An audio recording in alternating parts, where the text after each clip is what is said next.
Hello, hello. Thank you everyone for coming. Can you hear me? Wonderful. Awesome. Okay. Um, my name is Ben. Uh, I am one of the co-founders here at LSAT Demon. I've been teaching the LSAT since 2007. And I don't know, I'm an LSAT nerd. I don't know what else to say about that. But tonight we're going to do logical reasoning. And it's so good to see everyone. Thanks for turning on your cameras, by the way. It helps a lot. Um, cool. Well, I think I might just dump into some of the things I want to talk about when it comes to logical reasoning, unless anyone has any super pressing questions. How you guys doing? I should ask that first of all. You guys doing okay? Yeah. Okay. I see some smiles. That's an encouragement. It's a Monday night. I don't see too many frowns. Maybe like one or two. That's cool. Maybe by the end you'll be smiling. That would be a win, right? We do logical reasoning together, and by the end you're like actually happy. That would be. I don't know if that's even possible, but let's see if we can try. All right, so right before I joined this class, I was thinking about some things I wanted to talk to you about. Let me hold on one second. I'm sorry. I have to make sure this thing is working. Okay. All right. Anyways, so I've been thinking about mindsets a lot recently, right? A mindset is like your mode of thinking, your underlying thought process, what you actually believe, as opposed to what you might be saying in your head, right? We can go into a situation, for example, and really talk ourselves up and be all confident, but if you're not truly confident at some deep level, then something can throw you off and that confidence just goes right out the window, right? But the thing about mindsets is that they're so deep and ingrained in the way we go about our lives and the way we go about just living that oftentimes we don't even realize that we have them. And so there are a couple mindsets that I think a lot of people come to the LSAT with, and that is one, this idea that it's difficult, complicated, that there are things that you don't understand or know yet, and that until you understand and know those things, logic, whatever, the test seems a little confusing, it seems a little arbitrary, and that may not necessarily be the source of your underlying belief that it's hard or challenging, but this respect that you're giving to the test is actually not a good thing. It's like you're putting yourself beneath the test as opposed to above it. So I realize that mindsets take a while to change, but whether you're new to the LSAT or you've been doing it for a while, one thing I want to get into your head, at least on some level, is that the test is just testing logic, and most of that logic is just based on common sense. And so if you can take the time to understand exactly what the author is saying and you get it, then you're going to be plenty smart enough to answer these questions and really do more than just answer them, right? Like, have you ever been in a conversation where you're talking with someone and you don't really feel like you understand the area? So you kind of defer to them whenever they say something. And they're like, well, I don't think we should do this with the economy. And you're kind of like, yeah, okay, sure. Yeah, that makes sense. But you don't even like venture out an opinion. If something doesn't make sense, you're just kind of like, well, I don't know enough about this to really say anything, so I'm not going to say anything. But what I want you to realize is that you can be the expert in the room when you're answering these questions, right? You don't have to be like, well, I think that answer is better, but maybe this other one, I'm not totally sure. And then kind of guess. Like, you can get to a point where you're like, hey, this answer is wrong for this reason. This answer is right 100%. It's still got problems with it. But it's the best answer. Therefore, it's 100% correct. And you know everything that's going on there. And I think that largely comes from respecting the sentences and so forth. So I don't want you to respect the test in the sense that I don't want you to give it undue deference, right? But I do want you to respect what the individual sentences are saying and make sure that you do understand them, right? Like if you can take the time to understand each sentence and then understand the collection of sentences as a whole, that's when you're in the position of power, right? You're like, okay, I get everything that's going on here. Here are my concerns with what you just said. Now you're going to ask me a question about it. Fine. And I can answer that question. And then I can go look through the answer choices and find the answer that is the best answer. Okay. All right. So I hope that wasn't like just too long of a rant or a sermon, but I really want you to change the way you see where you need to put your effort, right? Your effort needs to go into understanding what's exactly being said. So then now you own the space. You are the master of that domain. And you can just be like, hey, I'm ready for whatever you have to throw at me. Now, you might get some questions wrong, but even then, as you review it, you're in a much better position to be like, oh, okay, I see why that's correct. I see why there's a weakness in this correct answer, but it still is ending up being correct for all these solid reasons. And I understand everything that's going on. And then you're just going to continue to get better and better at this process. Okay. All right. So when it comes to logical reasoning specifically, sorry, I just realized I didn't even have the chat open. So if you've been yelling at me, forgive me, but I know Abigail and Kevin are here so they can answer your questions probably much better and faster than I could. But in any case, when I'm going into a logical reasoning question, I don't like reading the question first. I like reading the passage. If you listen to the podcast, or how many people are just like normal demon users who have been here for a while? Okay, I know some of you are free and checking things out. But anyways, I don't read the question first. Instead, I read the passage, because my number one mission before anything else is purely to understand what each sentence is saying. And that means I am forgetting about the time. I'm forgetting about how many questions are left, forgetting about the last question that I just did. I don't care. Sometimes people are doing a question and then they start thinking about like, well, I was debating C and D. Maybe it is C after all. Like I was kind of tempted by that. And then they're going back.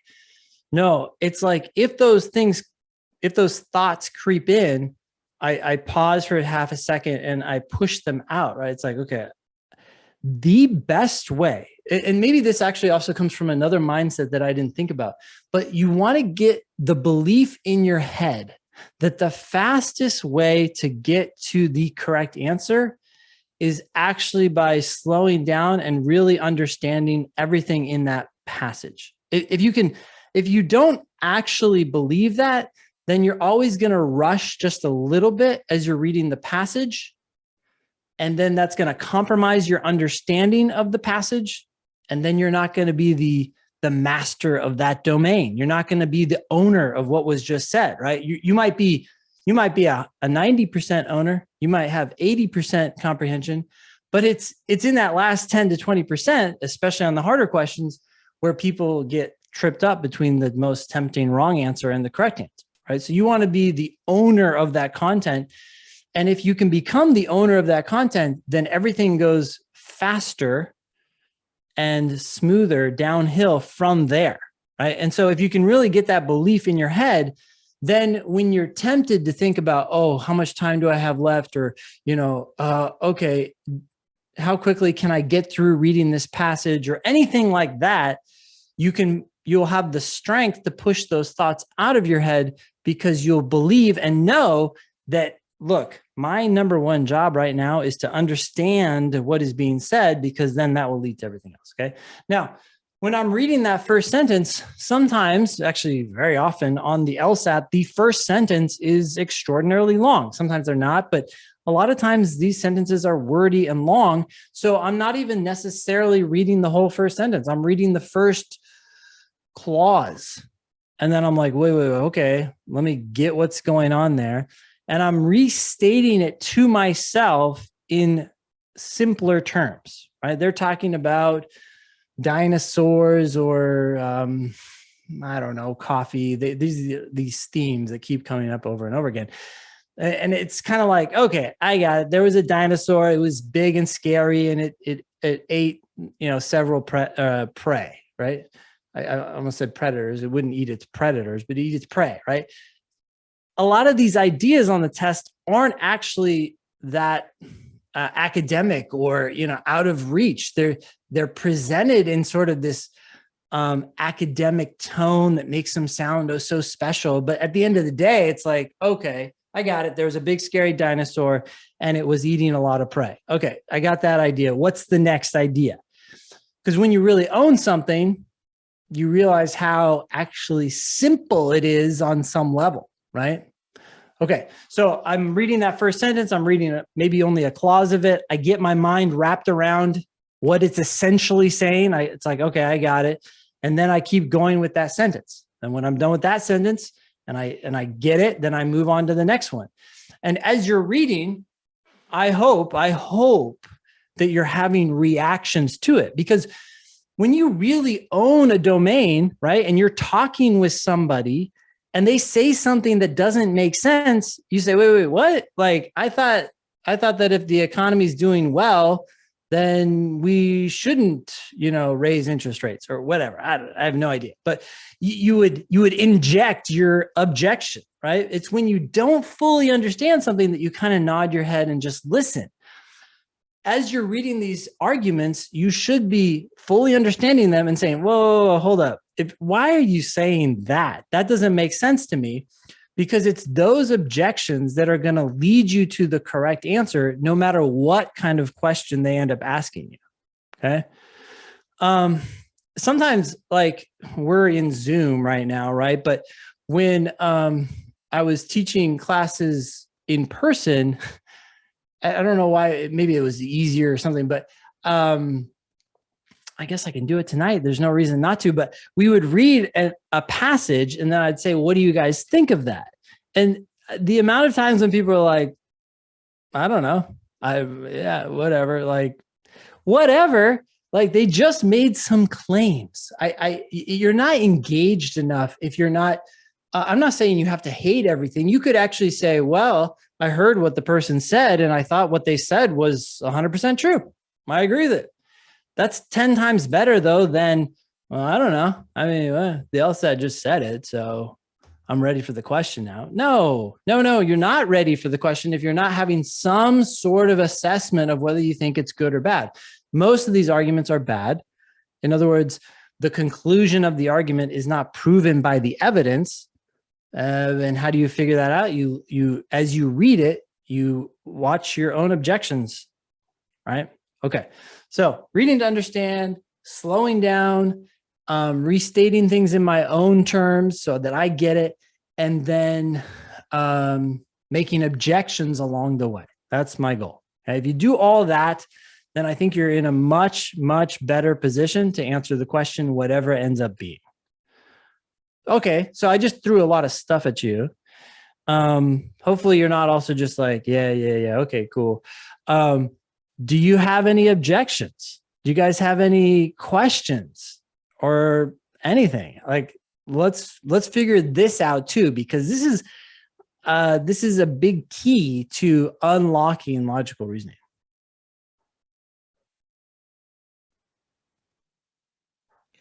Okay. Ben, I have a question. Yeah. This is Monica.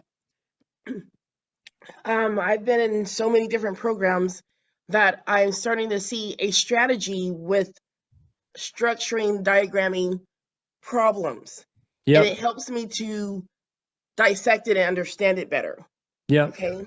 Mm-hmm. But I don't really see with Demon it having a lot of platform for that type of growth of diagramming. Yeah, we hate diagram. That's true. Yep. So do you have a different strategy with that, or because that helps me, because it helps me not just the writing, but the understanding of comprehension? Sure. So just completely avoid those questions, run away as quickly as you possibly can. We don't know how to deal with them. So we're afraid to actually start drawing them. Actually, no, sorry, that was a joke, but maybe it was a bad one because some of you are like, oh, okay, sure. In any case, here's the thing. Maybe there's like 1 or 2 questions per test that lend themselves to this very formulaic way of presenting information, and it might, easily lend itself to drawing a diagram and then answering the question from that diagram, right? So first of all, we have to keep in mind that the scope of the questions that really could maybe possibly benefit from diagramming is a very small scope, right? A very small set of questions. So I don't want to get caught up in like, oh, should I diagram or not diagram when it affects such a small amount of the test. But here's the thing that's happening when you're diagramming. So I wish I had the vocabulary. I actually read a book that wasn't talking about the LSAT, but it was talking about this mode of thinking. And I can't remember the terminology that they used, but I think one way you could think about it is that diagramming is very analytical. It's a different way of thinking about things than it's like games, right? In fact, that's what the LSAT calls games, analytical reasoning. But whereas when you read and just try to think about what it's saying, that's an intuitive way of approaching that, right? And if you practice diagramming, then you're practicing analytical ways of answering those questions. And on the surface, that may seem easier, but I find for a lot of people, actually, when they just let go of diagramming, just say, hey, I'm just going to try to intuitively understand what this is saying, they end up getting it and faster because the intuitive way of thinking is faster. And analytical is much more mechanical. It's almost like you're letting go of, in a different direction, you're letting go of your intuition and you're just solely relying on the diagram, even if it doesn't make any logical or intuitive sense, right? And if you don't develop that skill, then you can't see how actually easy some of these questions are. And with diagrams, people can get all tripped up and they have no idea that they're tripped up because they're not relying on any intuitive understanding of what was said. I think, can I go back a little bit? Okay, so when I'm analyzing the passage, I typically get tripped up on the subject versus the predicate. But when I'm diagramming it, I can easily spot the right answer by saying this is the subject, so this makes it the right answer. So all the time when I diagram it, I get it right. When I don't diagram it, that's when I trip myself up. Okay, well, I'm skeptical that that's always the case. That diagramming always leads to the correct answer and for the right reasons. But I mean, I don't want to. I don't know for sure what your experience is, but I would just say I feel like this is a small subset of questions, and you can actually approach them a different way. You're just not practicing that way. And so I would give it a try and see if you can like, oh, I actually understand intuitively why that answer makes sense, not just because it kind of fits here into my drawing. And being able to recognize subjects and predicates is, well, we don't use those terms very often, but is just a fundamental skill that's good to have for the rest of the other questions that don't have diagramming, right? You're not diagramming, but you're like, okay, this is who they're talking about, and this is what it's saying about those people. Adrian, question. Yeah, hi. Can you hear me? Yes. Yeah. So when one is in test mode versus when we're in class, in class we discuss each answer choice. We were able to have an explanation why each answer choice is wrong, and then we look at the right answer and select it. However, when we're in test mode, is it recommended to do that, to go through each answer, to have an explanation of which one's right or wrong, or just to kind of intuitively know, see the right answer, answer it, and move on? Well, I would definitely go through the wrong answers just to make sure, especially in logical reasoning, that there's not something that, whoa, wait a sec, that might work as well. And then you realize that you misread a word in the answer that you were holding as the correct one. But you don't need to go through the level of analysis by any means that we go through in class. And I hope to illustrate that tonight. I mean, sometimes I think what ends up happening is people are tempted by an answer, so then we kind of unpack it a little bit more. But if you recognize that as wrong, you don't need to then go through a little explanation to yourself as to why it's wrong during the test. It's just like, no, that's not it. Next answer.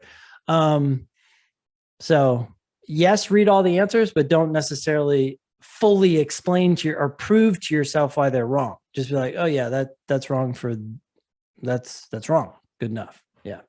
Okay. Let's go ahead and jump into these questions if you guys are cool with that. Let's do the first set. So I'll give you guys, let's see, there's 3 questions, 2 minutes a question. Oh, I shouldn't have said that. You're not going to think about the time.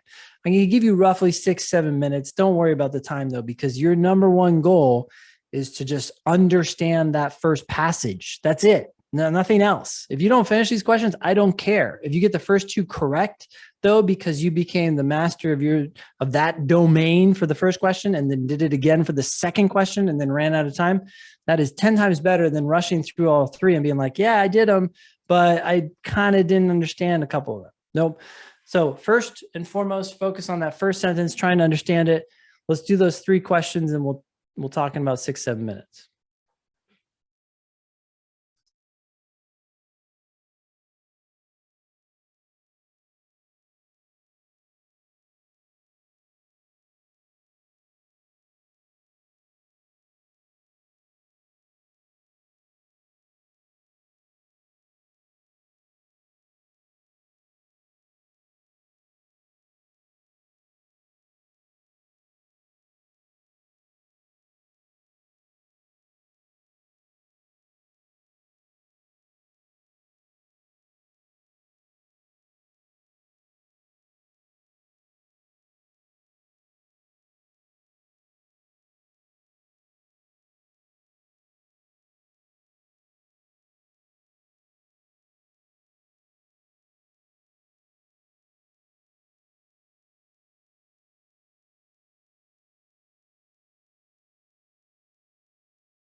All right. If you haven't submitted the answers that you were tempted by in the poll, that would be great. Although we have a good amount of data already. Looks like it's interesting to see a change though. Okay, cool. What'd you guys think of those questions, by the way? Did any of you approach them differently than you've approached them in the past? Find it helpful or unhelpful? I feel like your motivational speech beforehand really helped. Oh, cool. Good to hear, Ben. Or you go by Ben or Benjamin? You can call me Ben. Nice. I always go by Ben. People who are mad at me call me Benjamin. So Yeah. not that that happens that often, but it happens enough, I guess, to observe that. In any case, cool. Let's take a look at these. So I'm going to go through the first one, and I'm going to try to show you at least how I'm trying to own the space, own the question, and figure out what's going on. So let me pull up one thing here really quick. Oh, shoot. Okay. So this is test 73, section 2, question 3. Some video game makers have sold the movie rights for popular games. Okay, that makes sense. They made a game, it's popular, and they want to make more money off of it, and they sold that to like Warner Brothers or something. However, this move is rarely good from a business perspective. Wait, it's not smart to sell your game or movie rights to some movie maker? Why not? This sounds like a conclusion, right? This person is saying, hey, I don't think that's a good idea. So I'm expecting the stuff to come that's going to come next to be reasons why. Okay, why isn't it good? It sounds like a good idea to me. Let's make more money. After all, StarQuanta, okay, nice fake name here. StarQuanta sold the movie rights to its popular game Nostromo. I'm probably not saying that right, but okay, another interesting. That's not a real game, right? If it's a real game, yell at me, but sounds fake. But the poorly made film adaptation of the game was hated by critics. Okay, they hated the movie. Mm-hmm. And the public alike. Oh, okay. So the critics and the public hated the movie. Subsequent versions of the video game, although better than the original, sold poorly. All right. We have this one example of some company that tried to sell its movie rights, the movie that was made was horrible, and then later the game itself sold poorly, right? Okay. Well, I have all sorts of questions. Did it just happen this one time? Right? Like, how often does this happen? Maybe most video game makers who sell the movie rights end up making an awesome movie and the game ends up selling even better than it did before. Even if it's common for the movie to do poorly, did they make money from it?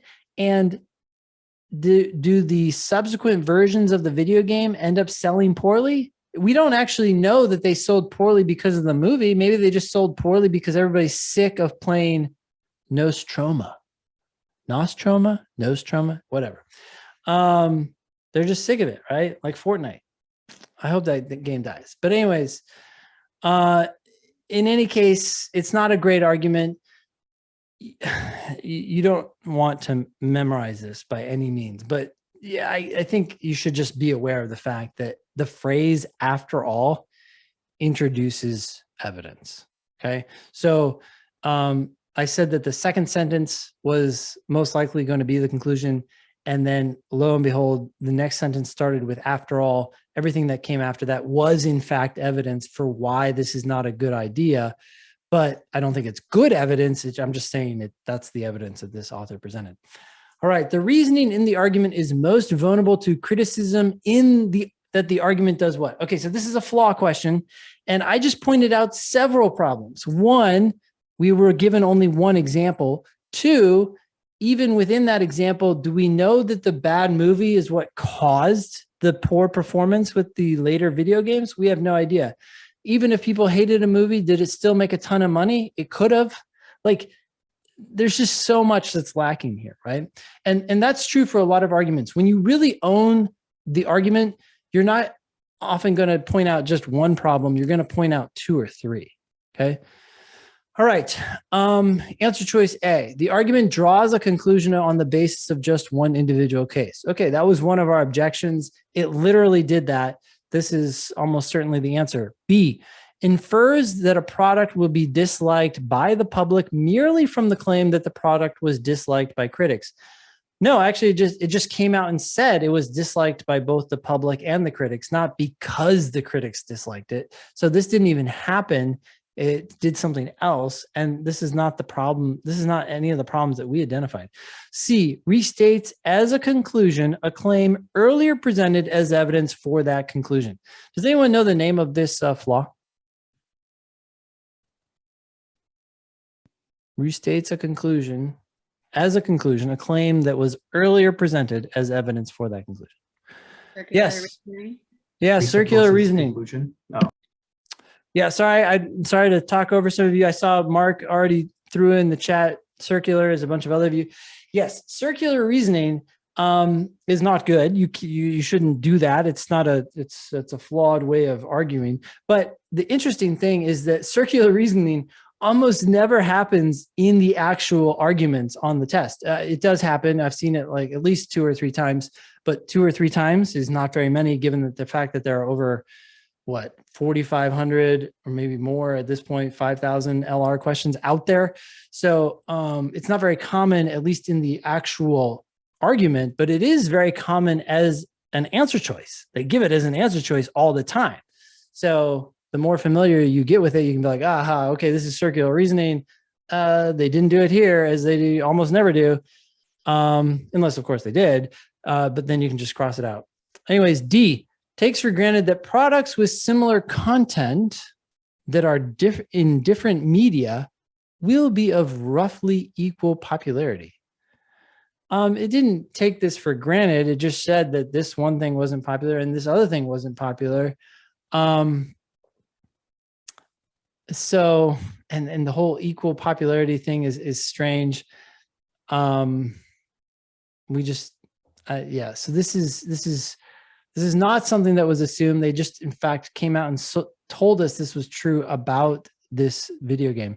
E, treats a requirement for a product to be popular as something that ensures that a product will be popular. Okay, does anyone know the name of this flaw? This is LSAT's #1 flaw, by the way. Confusing the necessary with the sufficient. Yep, confusing necessary and sufficient conditions. That's sort of like saying, if you go to the store, then you'll cry. I'm crying, so I must be at the store. No, not necessarily.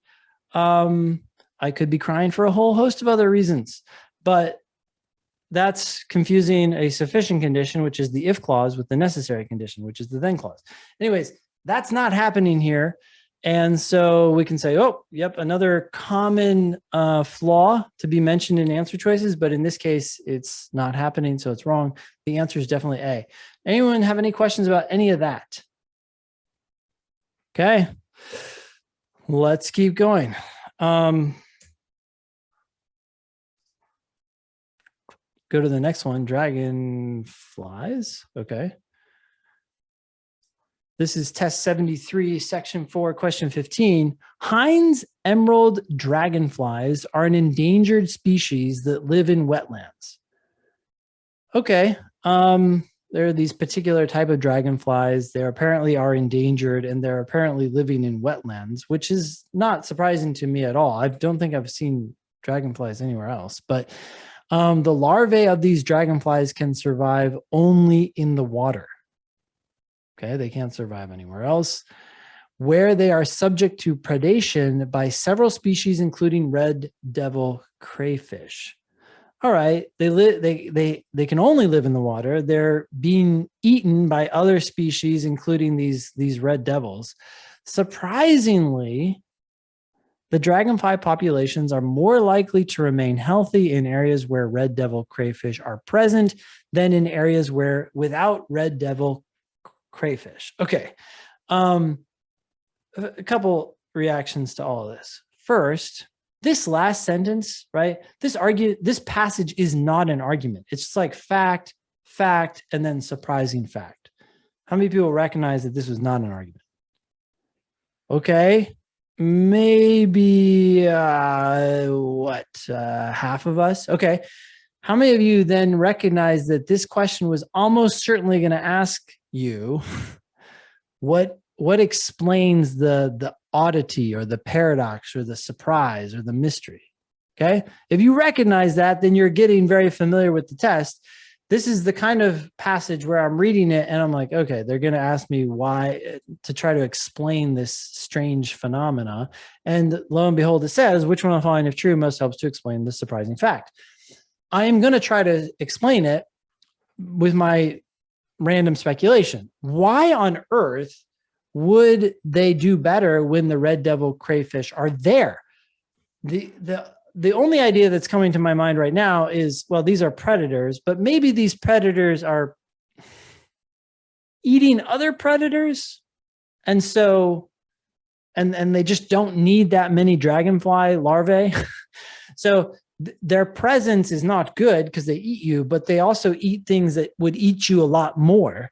And so you end up doing better. I have no idea. Ashley, question? Oh, you're just raising your hand. No. Oh, I was sorry, just yeah. saying that I understood that it was not a. Good. Okay, sorry for that. Okay, anyways, so that's my loose prediction, but I don't really know how they're going to answer this question. I'm just going to go into the question wondering, how on earth are these red crayfish predators helping their prey, right? It doesn't make sense. A, red devil crayfish dig chambers that remain filled with water even when the surrounding wetlands dry up. Okay, not at all what I was thinking about, but they did tell us earlier in the argument that these larvae can survive only in the water. So these red devil crayfish are doing something that could end up helping them, right? They could survive in the water when everything else dries up. That seems like a helpful thing, even though they're predators. So I would keep that open as a possible explanation. B, red devil crayfish present no threat to adult Heinz emerald dragonflies. I don't really care about the fact that they don't harm the adults. They still harm the larvae. So why the heck is their absence a bad thing? Seems like you'd want them to leave, but they're still there and helping. C, the varied diet of the red devil crayfish does not include any animal species that prey on dragonfly larvae. Okay, that's weird. This is literally the opposite of what I predicted, right? I was like, hey, maybe they eat things that eat the larvae. And this is like, no, they don't, right? They don't do that. So this is the wrong answer. If it said that they do eat other prey, then maybe I'd be like, oh, okay, well, that could be helpful. But they don't. Okay. D, red devil crayfish are found in many more locations than Heinz emerald dragonflies are. I don't know how that helps with the larvae. The larvae don't care where these crayfish are, and they are not. Populations of red devil crayfish in a wetland do not drop significantly if the local population of Heinz emerald dragonflies dies out. Okay, so if the dragonflies die, right, they leave, then the red devil crayfish can still continue to survive, which just means that they eat other things as well. That doesn't explain, though, why they help the larvae that they apparently eat, right? A is the only one that helps explain why they may be helpful, even though they are also a predator. So that's got to be the answer. Questions on that one? Okay. Let's keep going.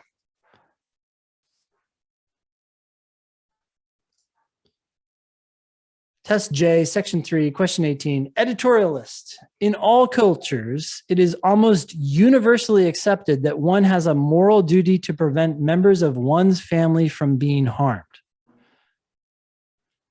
Okay, sure, you got to help your family members out and try to protect them from bullies at school or whatever. That makes sense. They're your family. Thus, few would deny that if a person is known by the person's parents to be falsely accused of a crime, it would be morally right for the parents to hide the accused from the police. Wait, hold up. Okay. So there are several things going on here, and I want to talk about each one in turn. The first is the word thus. Okay. The word thus is introducing a conclusion. I don't know if it's the main conclusion, but it is introducing a conclusion, and it's doing two things. It's telling me that I'm about to read a conclusion, and it's also telling me that I just read evidence for that conclusion. You guys cool with that? Now, the standard on the LSAT for conclusions is what? Does anyone know? In other words, when the LSAT draws a conclusion, what is the standard that we need to hold that conclusion to? How do we decide whether that conclusion is good or bad? Catherine, go for it. Like if all of the evidence and the premises are valid before, then the conclusion is valid. But like usually when they give us a conclusion, we have to question it. We usually do have to question it. The standard in my mind is, and I think this is what you're getting at, it's that if you accept the premises as true, which we have to do, so we're going to go ahead and accept that it's almost universally accepted that that almost everyone agrees you need to protect your family members. If we accept that as true, does it necessarily follow? So the question is what they're about to say, is what they're about to conclude something that must follow from that claim, right? And here it's like, okay, I will grant you that everyone, or not everyone, almost everyone accepts the idea that you should protect your family members. But does that mean you should hide them from the cops? Some people might be like, yeah, you should protect your family. And I realize that your son or daughter, for some reason, I'm wrongly thinking of that guy, Brian. I'm sorry to bring that up, but he was actually, right, not falsely accused, maybe actually accused, but whatever.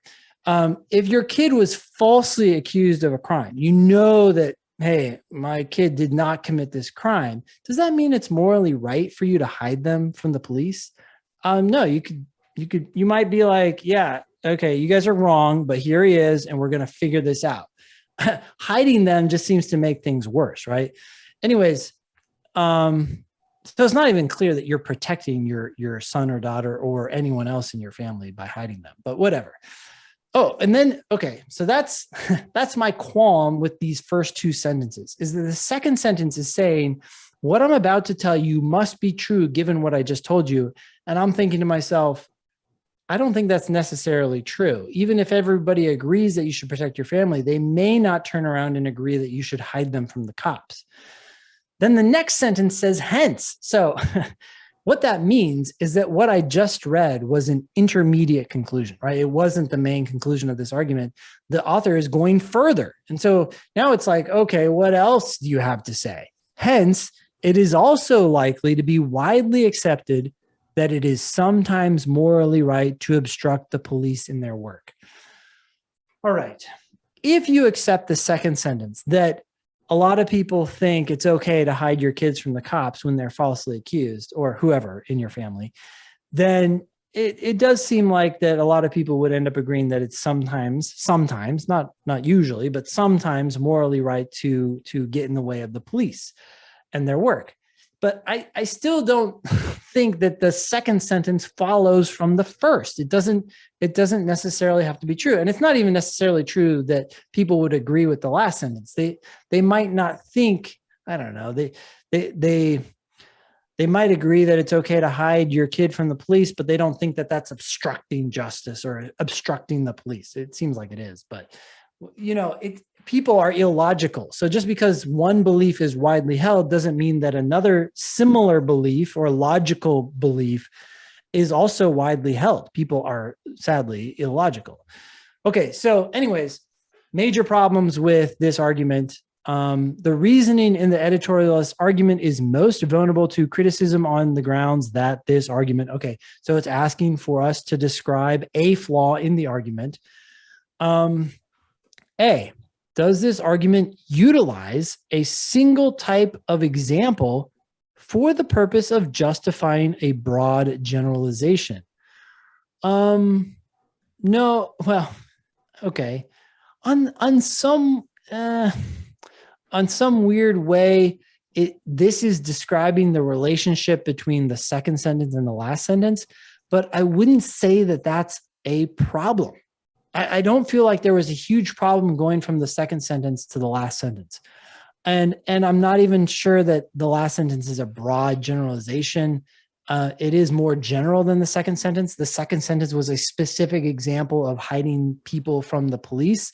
And the last sentence is a little bit more broad. It's just about obstructing the police as opposed to specifically hiding someone from the police. But again, this is not my biggest concern with this argument. So if it is at all, so I don't think this is the answer. B, fails to consider the possibility that other moral principles would be widely recognized as overriding any obligation to protect a family member from harm. Yeah. I don't know what those principles would be, but you don't even if your kid has been falsely accused, you don't turn around and then start engaging in this, subversive behavior of hiding them from the cops. That just, some people might say, well, I'm not going to go that far. So although they agree with the first sentence, they don't agree with the second. I would definitely keep that answer open. C, presumes without providing justification that allowing the police to arrest an innocent person assists rather than obstructs justice. Okay, maybe this is an assumption that's going on in the last sentence, but I don't feel like this is the big problem in this argument. It's not really going from the third sentence or the second sentence to the third that was the huge jump. The huge jump took place going from the first sentence to the second sentence. D, takes for granted that there is no moral obligation to obey the law. No, this argument is not about what is or is not moral. It's actually just about what people would think or agree or accept as moral. Okay, E, takes for granted that the parents mentioned in the example are not mistaken about their child's innocence. Okay, it does seem to take that for granted. It does seem to actually think that was this about parents? it was about parents. I kept thinking that it wasn't, but it actually was. Okay, that the parents were right. It does act like that is in fact true and that there's no problem that they could be confused. But again, I don't think that's the issue here. The issue isn't about these small details. It's about how we got to the second sentence and its point that we'd be okay with hiding kids from the cops. Okay, so B is by far the biggest problem and thus the correct answer. And yeah, that's it. Questions? Okay, that was a level 4 question. How'd you guys feel about it? Challenging. Okay, I'm happy to go. Adam, go for it. You have a question.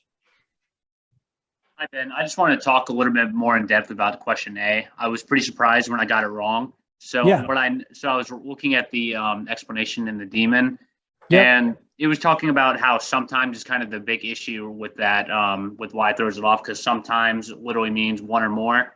So with question A, so why I was attracted to it, because I was thinking of this generalization. I was thinking, well, you can't justify that. This is only one example of that. How is that such a generalization? How could you draw that generalization? But because they throw in sometimes, am I gathering because they throw in sometimes, it's not a broad generalization then? That's a justified generalization? Oh, well, okay. I don't know if it's, yeah. Because I still think when I read it, I'm like, well, justifying this, like, obstructing the police and their work, that's a pretty damn big generalization to make.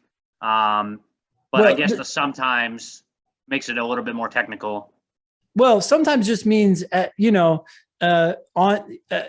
not necessarily even most of the time. It could just be once every now and then. If you agree with the second sentence that it's okay to hide your kids from the cops, then you would probably be likely to agree that it's sometimes, not maybe not even that many times, but at least on some occasions, it's morally right to obstruct the police in their work. So I don't really feel like there's a problem going from this example to this generalization, whether that means it's broad or not broad. I don't know. Maybe it's not very broad because it just says sometimes. The issue is that if you can show one case in which it's okay, then you would have to agree that it's okay sometimes. Okay. Yeah. All right. Yep. Thank you. Yeah. That's just frustrating, but yeah. Good. Okay. Anyways, any other questions? All righty. Let's go ahead and let's do the next set. Try to own that original argument as much as you can. Hopefully what I was doing there makes sense. Obviously I don't talk while I'm doing this and it goes faster than talking, but I really just, anything that doesn't make sense to me, I stop right there and I try to understand it before I move on so that I don't get lost or left behind. That's all. All right. Thank you. Good luck.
All right.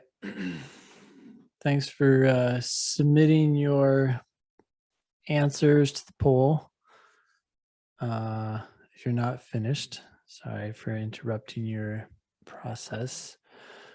I'm going to go ahead and jump to the first one. What did you guys think of those three? Uh-oh, thumbs down for some of us, thumbs up for some of us.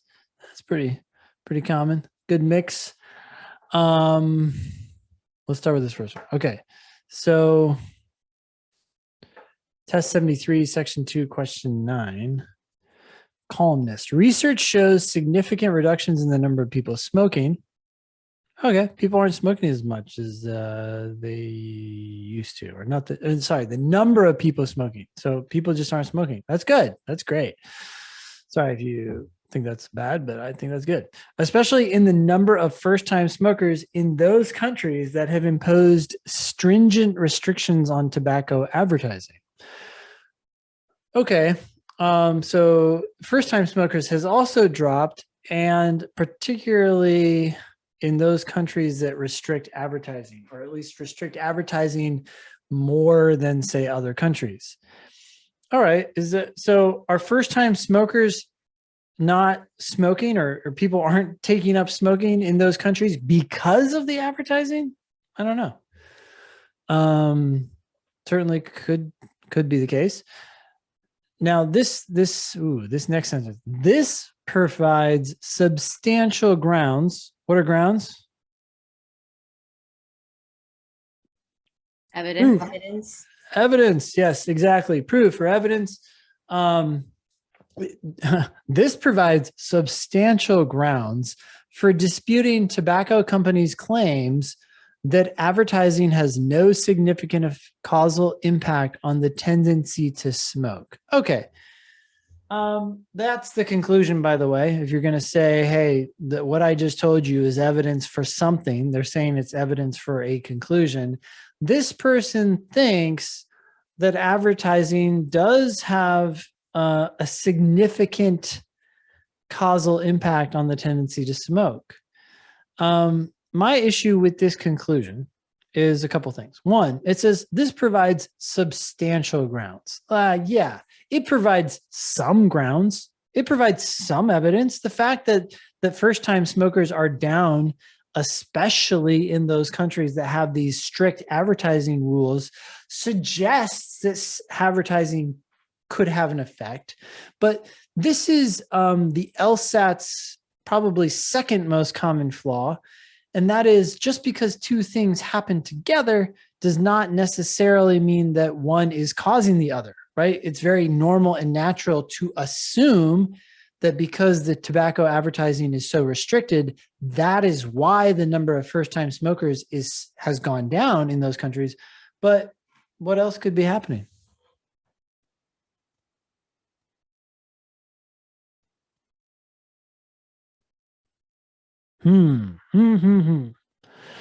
Well, here's one way to think about this framework. Oh yeah, go ahead, Catherine. You have a.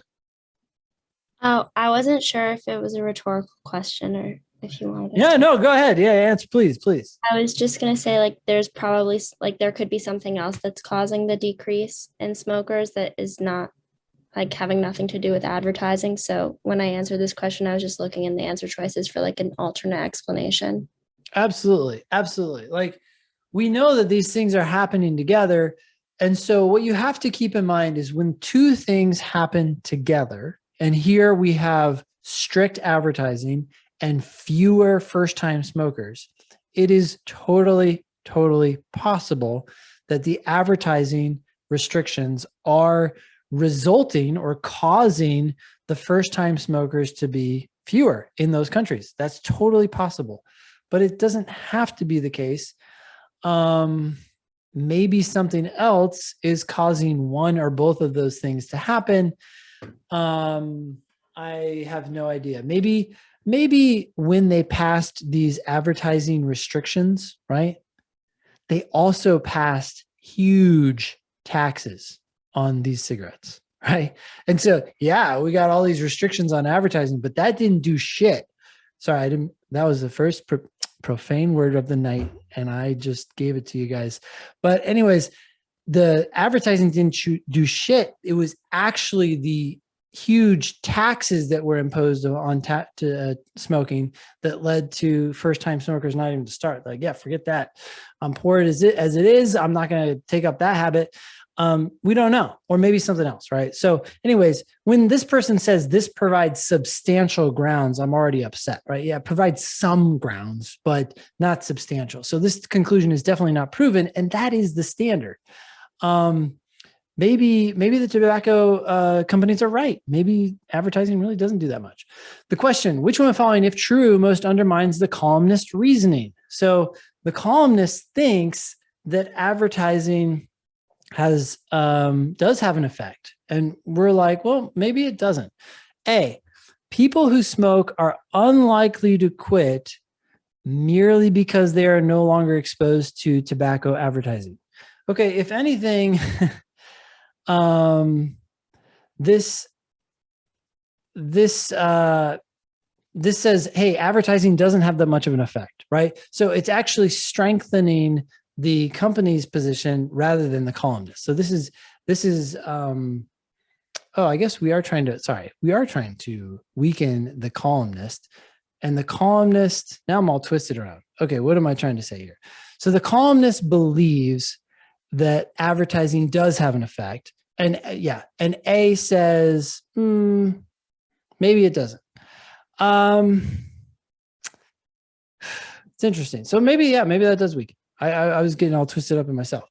Let's keep that open. B, broadcast media tend to have stricter restrictions on tobacco advertising than do print media. I don't really care about the difference between the medium in which the advertising is presented. So I don't see how this conclusion is about advertising, period, not about different types. C, restrictions on tobacco advertising are imposed only in countries where a negative attitude toward tobacco use is already widespread and increasing. Okay. Well, if this is true, if we're going to have these restrictions only in countries where everybody already hates smoking, then maybe the fact that they hate smoking is why they're not smoking, not because of the advertising, right? So this does sort of undercut the argument's idea that advertising is having this big impact. Maybe it's not, right? I like this better than A, by the way. I kept A open because I was a little confused about that. It does kind of suggest that advertising doesn't have a huge effect, but it's only talking about people who are already smoking. And we're talking about first-time smokers who haven't smoked before. I'm not surprised that smokers who are already smoking just are going to keep going, right? They're addicted to it. So C is a better answer. D, most people who begin smoking during adolescence continue to smoke throughout their lives. Okay. But what about first timers who never start? E, people who are largely unaffected by tobacco advertising tend to be unaffected by other kinds of advertising as well. That's nice to know, but this is talking about a very small group of people. It's talking about people who are unaffected by advertising. We want to know how many people are unaffected by advertising, right? That's what this argument is all about. Does advertising affect people or not? And this is like, well, those who aren't affected by it tend to be unaffected by other things as well. It's like, okay, but how many people are this? How many people fall into this category?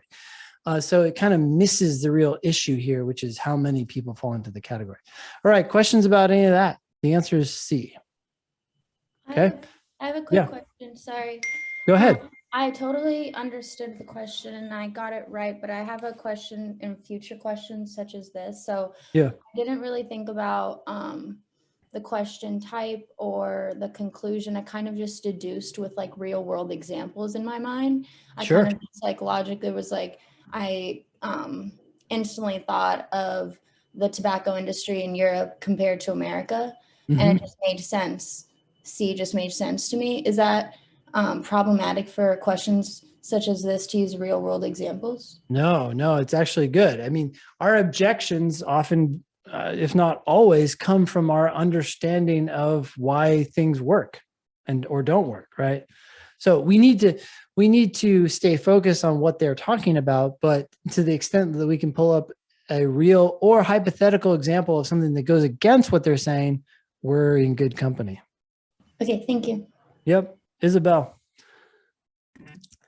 Hi. So I got the question right too, but I kept A open as well at first but then I realized like, wouldn't A actually like strengthen it rather than weaken it? Let's I'm see. not Probably, sure. maybe I got twisted around it. People who smoke are unlikely to quit merely because they are no longer exposed to tobacco advertising. Well, what A says to me is that taking advertising away, right? They're no longer exposed to it, doesn't really change their behavior. So advertising doesn't have a big impact. Okay. Which is kind of consistent with what the tobacco companies are saying. So in that sense, it's going against the columnist. But I don't feel like it's as great of an answer because it's limited to just these people who smoke, right? And it's like they're unlikely to quit. Yeah, but still some of them could quit, right? Unlikely just means probably. So maybe more people quit when they stop getting exposed to tobacco advertising. If that's true, then tobacco advertising is still having an impact. Maybe it's not as much as they'd like, but it is having an impact, which would go against the companies and with the columnist. So it depends on how you look at it. Yeah, I wasn't really clear on what it was saying, so I didn't pick it, and then I like see better. So Okay. Yeah. I mean, now that we're digging into it, I think it could be seen. It's not that it does strengthen it. It just that it, in theory, possibly could, depending on how you're looking at it, if we found out a little bit more. So in that sense, it's not a great weakener. Cool. All right. Let's go to the next one. This is, what is this one? No rain. Okay. No rain. Test 73, section 4, question 18. So far this summer, there has been no rain in the valley. All right. That's pretty straightforward to me. It sounds dry, but usually a few inches of rain fall there each summer. Okay. We haven't seen rain yet. Usually it rains. I don't know. It's kind of a dry year. Since only 1 week of summer is left, it will probably rain in the valley within the next week. All right. This is flawed. This has to do with probabilities. Are you guys okay with this? You're okay with the fact that it's bad?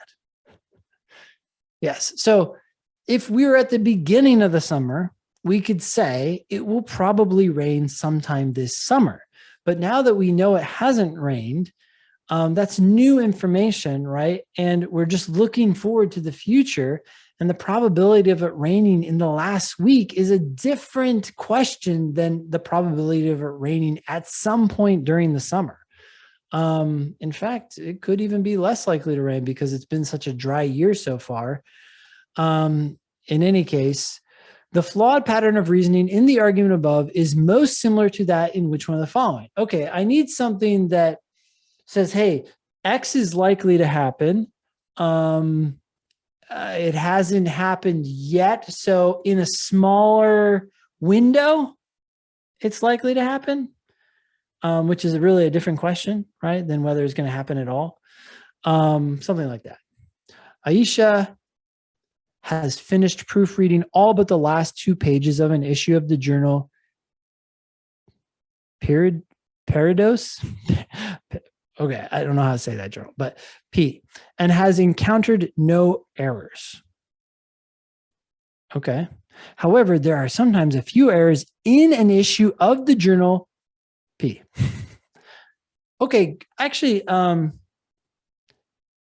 this is very similar to the original, right? Like we usually expect rain, or in this time frame in the summer, we usually expect errors in this journal, but we haven't seen any so far. We haven't seen any rain so far. Conclusion. So there may be errors in the pages that Aisha has not yet checked. No, okay. This is actually a valid argument, whereas the original was not valid. Does anyone know the word that makes this valid?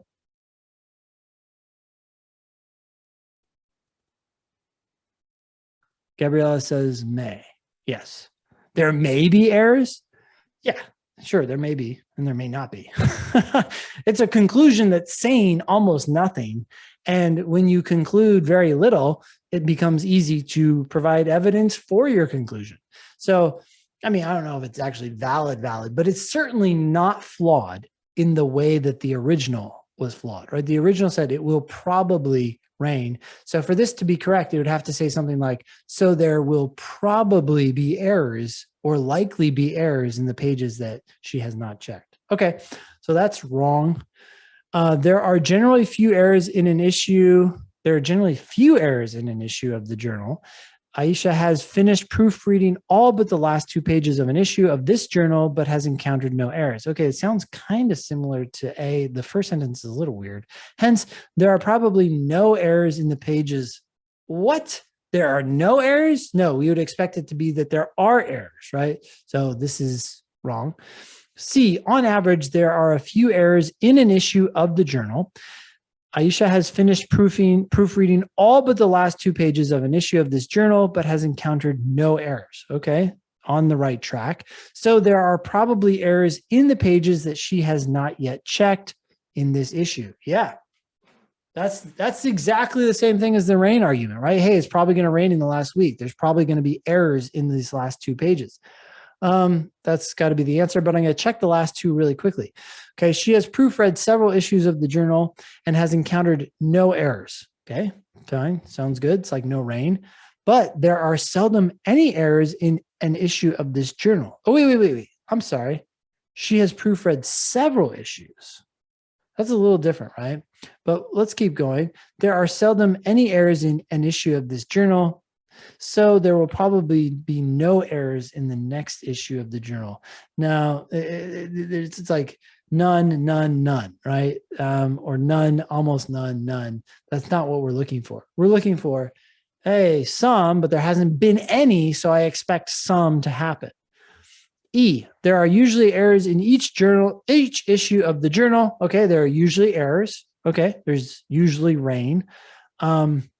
Since she has finished proofreading the latest issue of this journal and has detected no errors, she probably made a mistake. It probably rained. Okay, it actually rained. You just missed it. No, that's not what the argument was doing. So this is wrong. It's C. Questions on that? Okay, let's go to the last one. Oh, wait, sorry. Question's wrong. Go ahead. Mine's just more of a technique. And for reference, I haven't broke 160. I've gotten close on the LSAT. Okay. When I see a question like this higher down the line, like this is question 18. Yep. And I see that there's a lot of dense reading in the answer choices, and we're getting close to end of time. I skip these and save them for the end. Okay. And circle. Is that an okay technique for someone at my point? Well, I don't think. I think you might be thinking about it too much, and your ultimate goal is to get past these questions, right? To actually get them. So I would just go ahead and let go of like trying to game it a little bit and finish it a little faster because you're doing these ones more efficiently, or you're skipping them and then coming back. Well, really, you don't have time to come back, right? You don't have time to come back to these. If you're skipping these, you're probably just doing them after the test is over.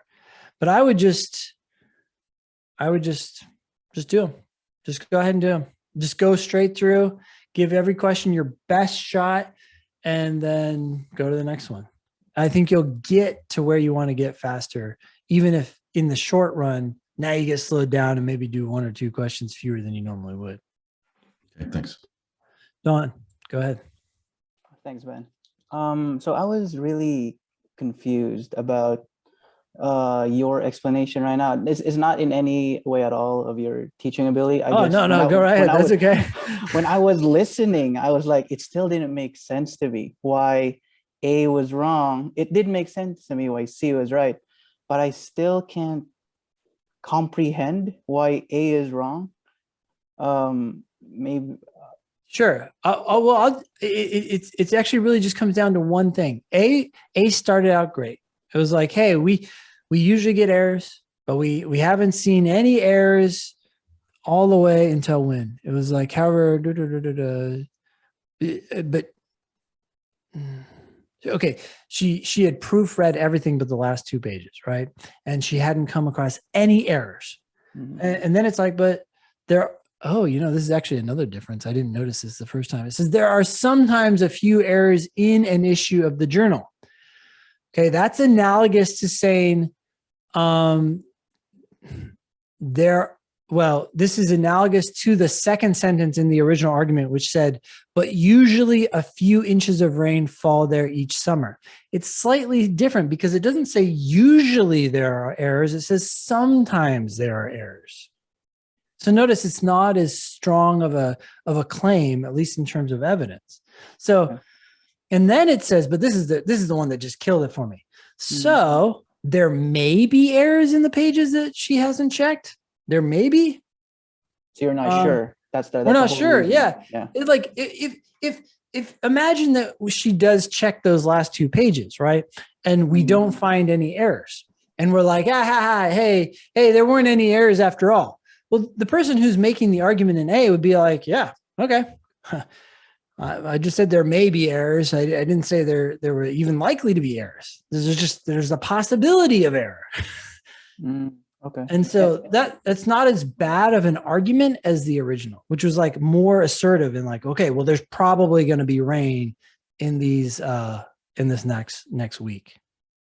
Okay. Gotcha. Thank you so much. Thanks. Yeah, no problem.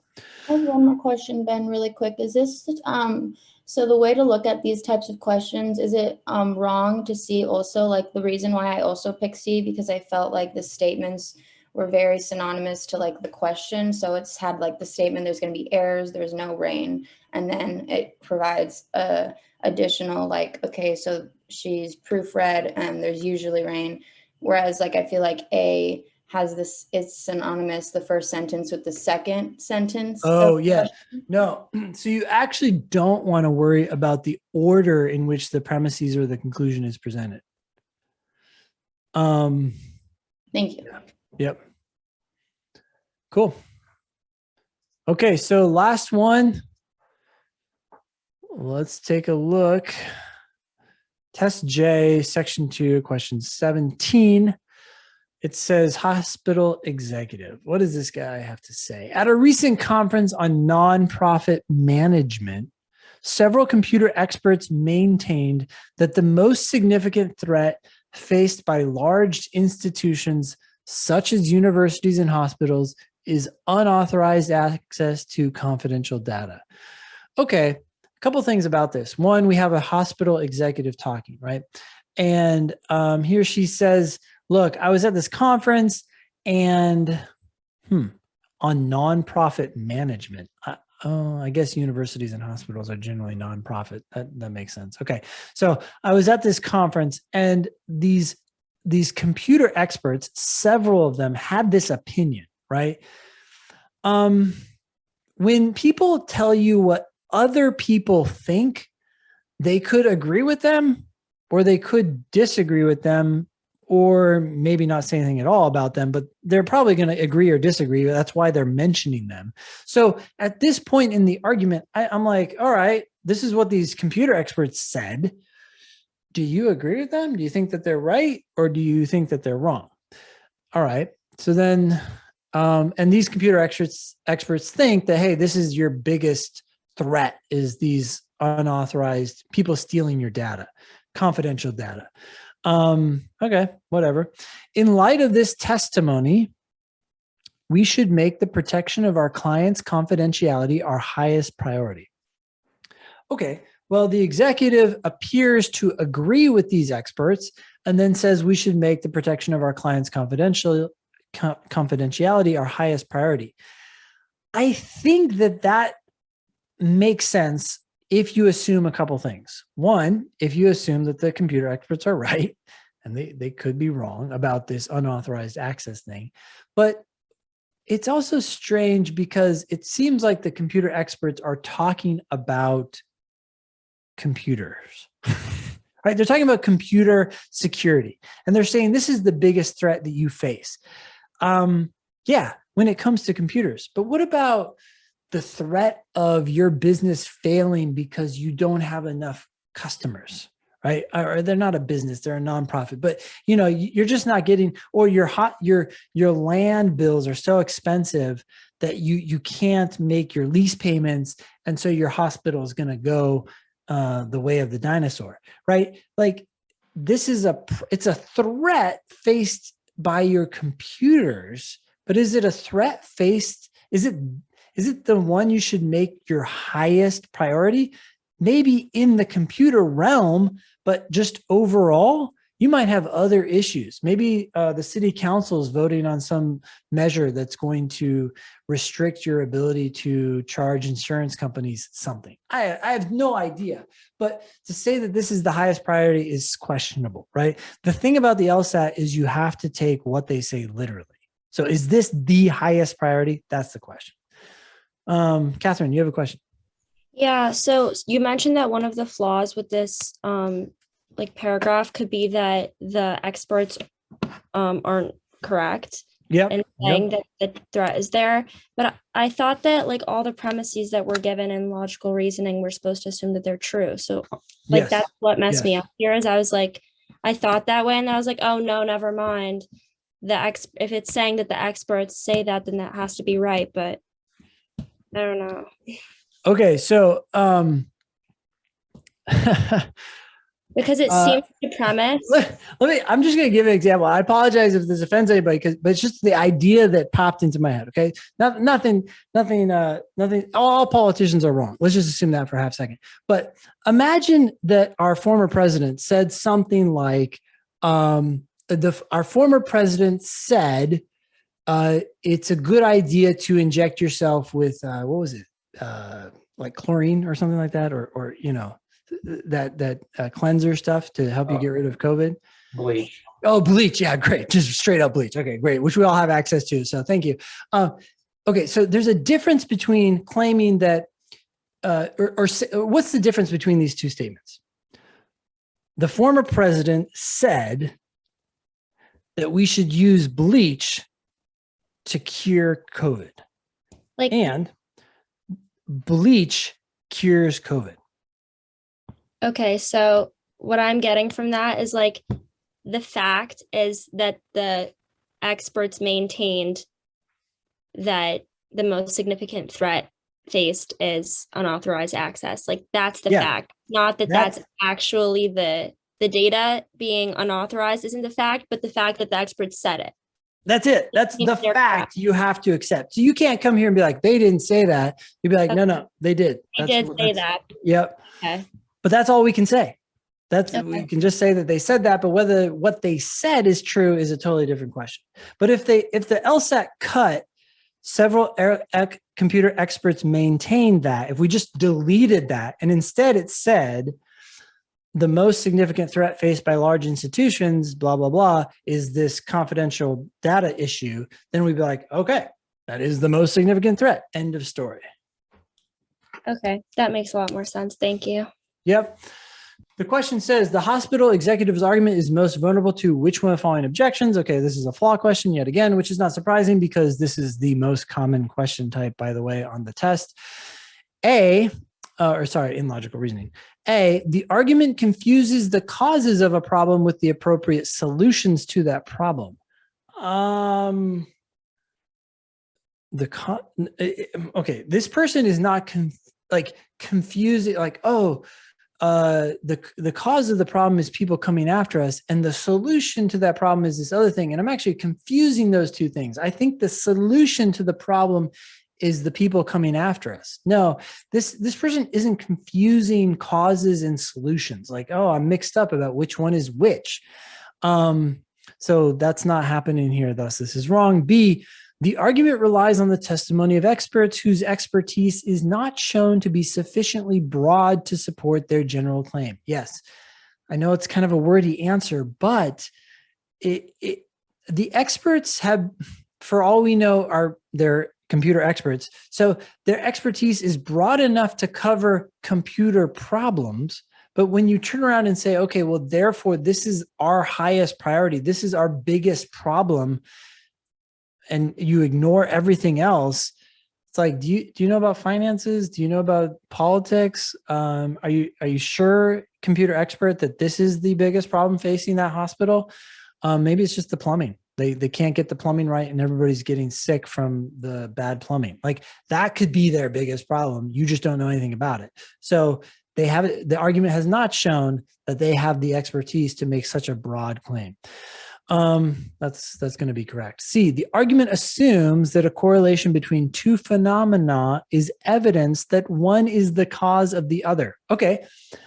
This is actually the flaw we saw in an earlier argument, right? This is LSAT's number 2 most common problem or flaw. And that's not happening here. We're not confusing what causes what or just from a correlation. So that's wrong. D, the argument draws a general conclusion about a group. Okay, maybe this person's hospital. About a group based on data about an unrepresentative sample of that group. No, there's no like samples here being mentioned. E, the argument infers that a property belongs to large institutions. Oh, I'm sorry. The argument infers that a property that belongs to large institutions belongs to all institutions. No, this conclusion was limited to this executive's hospital. So we aren't drawing any conclusions about everybody else. So this is wrong. All right, questions on that one? Yes, go ahead, Gabe. Is that wrong to like, my first thought when I read this was computer experts having an opinion on like infrastructure security. Because like computer expert has nothing to do, if you know computers well, it doesn't mean you have any knowledge on the security of like a large organization's infrastructure. Oh, you mean like that are also like physical or something like that? Right. Like when I see computer expert, I Yeah. think of like my laptop on and off at Office Depot. Yeah. Security infrastructure expert. Okay. I do. I think that is a specific instance of their lack of scope, right? Like, yeah, they're an expert in this particular domain, but what about a little bit beyond that? I don't know if that matters here though for the conclusion, because if you make the protection of your confidentiality your highest priority, that may be with computers or with infrastructure. I think the bigger problem here is that maybe confidentiality isn't the highest priority because there's something even far outside of that. Yeah, fair enough. Drawn.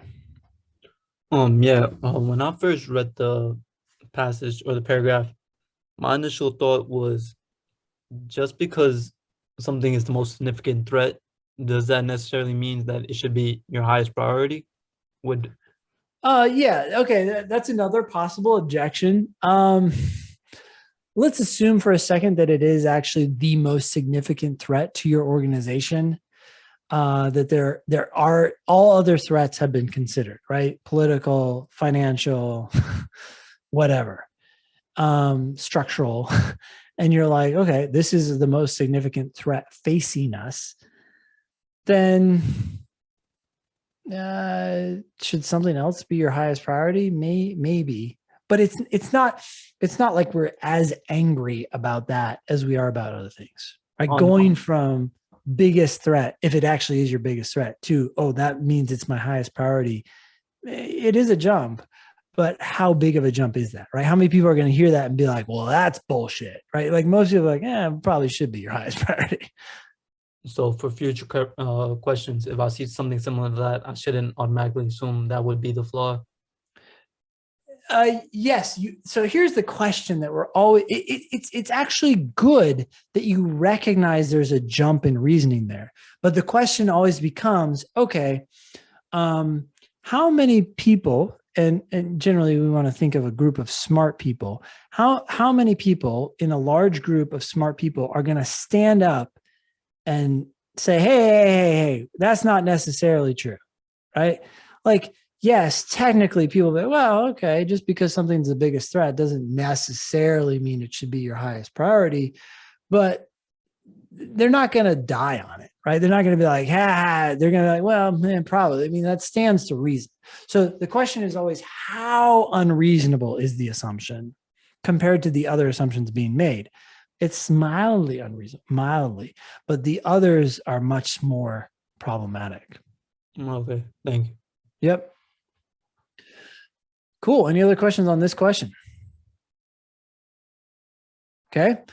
I'm sorry, guys. My bad. We went over. We'll go ahead and do the last three on your own at some point.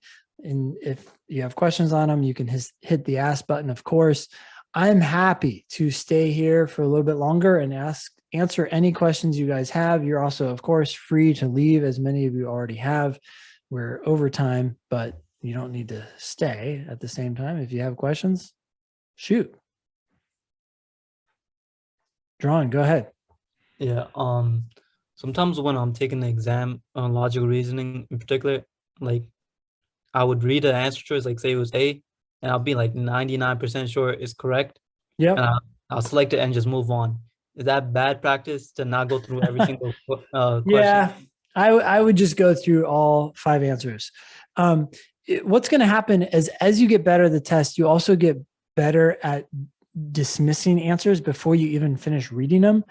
But then every now and then you're going to come to an answer where you read it and you're like, oh, that's okay. That's okay. That's okay. Oh, the whole thing seemed okay. And then you go back to the answer you chose and you're like, oh, shoot, it had the word not in it. And that's actually the opposite of what I was looking for. So although everything else would have been great, it had a word that I just missed or something, or an assumption you're making. Yeah. No. Thanks. Yep. Cool. Dawn. So my question is more about when you're trying to take the test, right? So when I do logical reasoning, sometimes like the bar I set for like must be trues or could be trues, they seem like they're higher than what the question or what the answer choices are giving me. Okay. And I find myself like when I put the bar too high, I find myself like losing time by rereading it again because my bar was just too high and I dismissed all of them.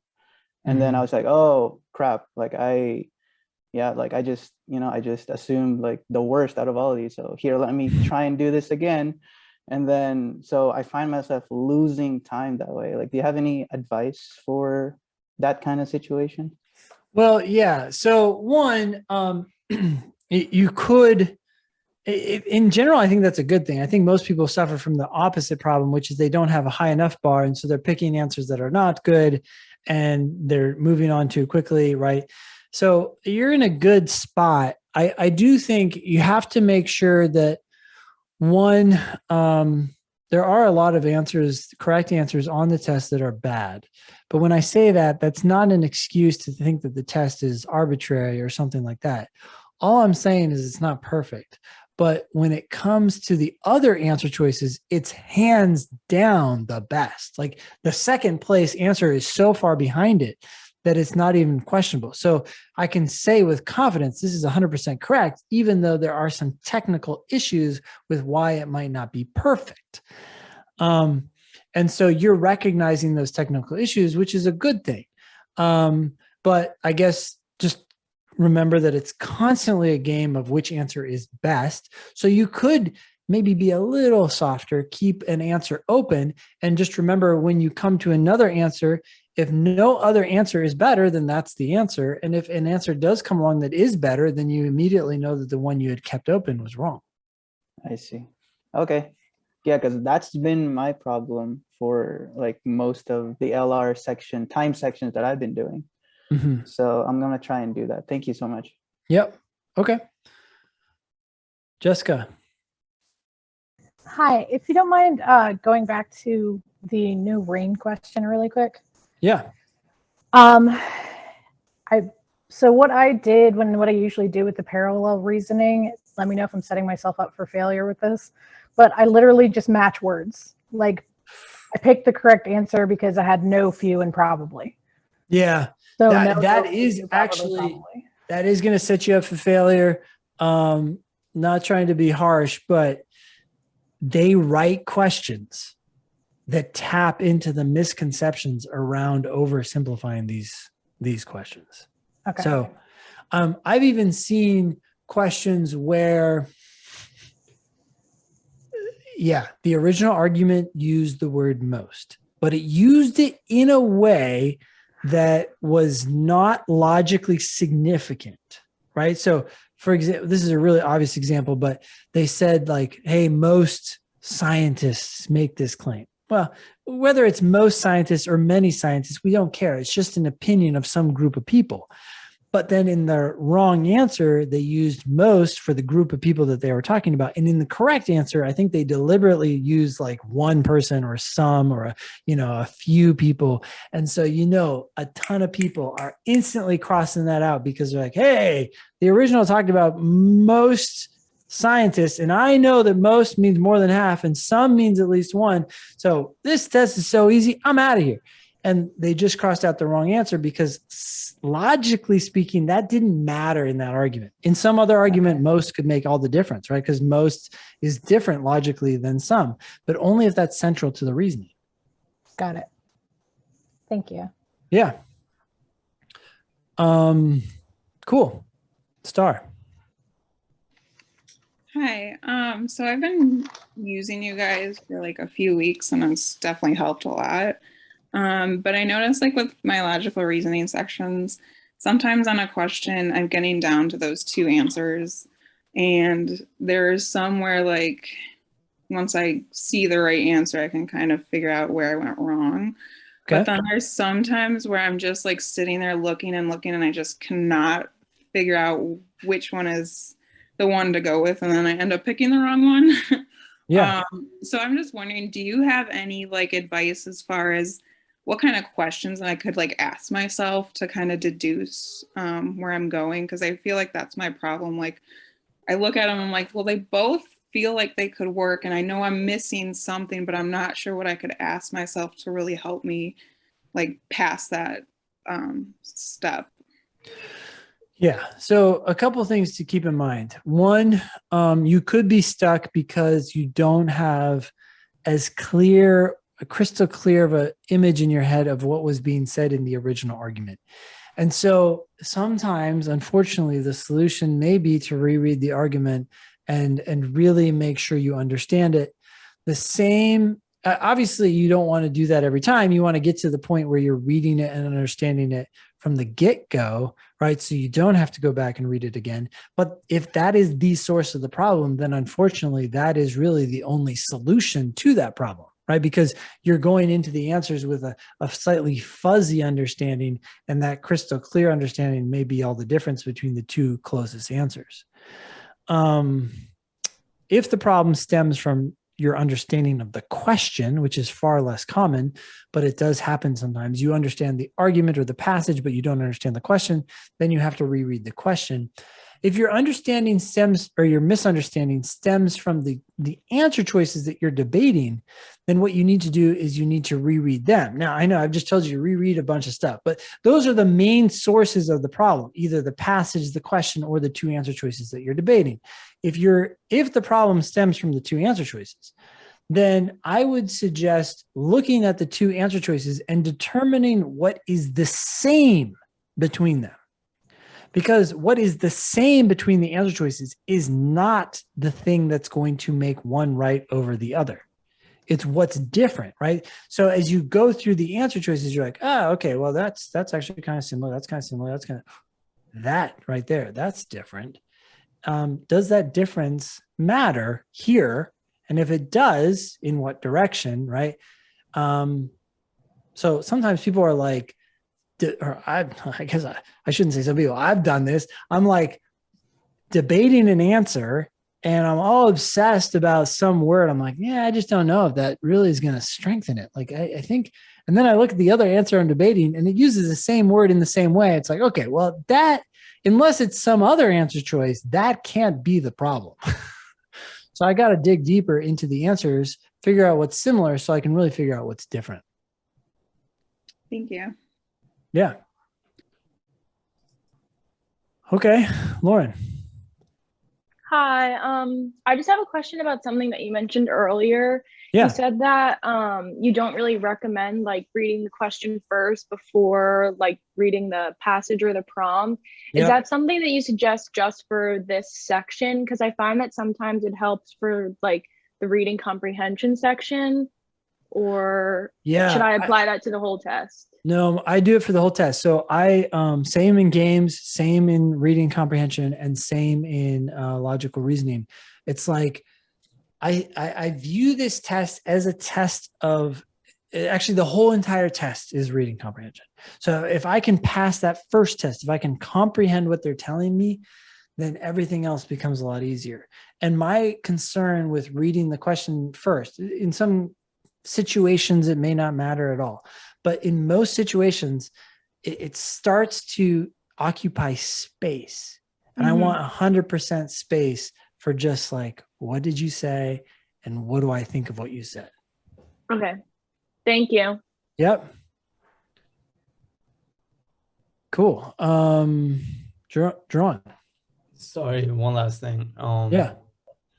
I'm scheduled to take my LSAT in 6 months in August, and I've taken as practice. I've taken some untimed exams, and when I've done that, I've scored in upper 170s, 180 twice.